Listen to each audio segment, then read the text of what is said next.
The parable of the workers in the vineyard is a story told by Jesus in the New Testament of the Bible, Matthew 20, verse 1 to 16.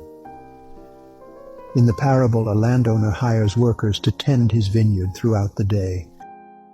He hires some in the early morning, some in the mid-morning, some in the afternoon, and some in the early evening, but agrees to pay all of them the same amount at the end of the day.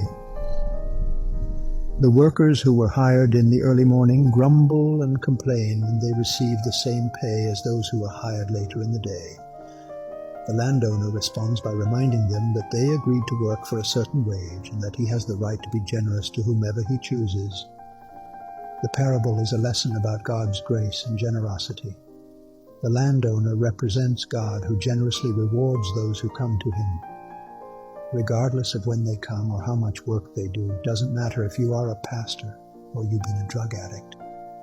This is a reminder that God's grace is not based on merit or works, but on his own generous nature.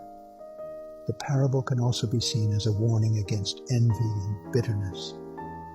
The workers who were hired in the morning became angry and jealous when they saw that others were paid the same amount for less work. This reminds me of Matthew 19, verse 30, when Jesus said, "But many who are first will be last, and many who are last will be first." This phrase is a common theme in Jesus' teachings. It suggests that those who are considered first or important in this world may not necessarily be first or important in the kingdom of God. Similarly, those who are considered last or unimportant may be first in the kingdom of God.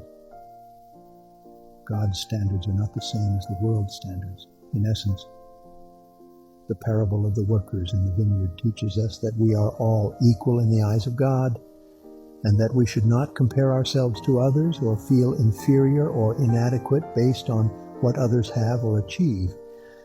Instead, we should focus on developing our own relationship with God and using our unique gifts and talents to serve Him and others.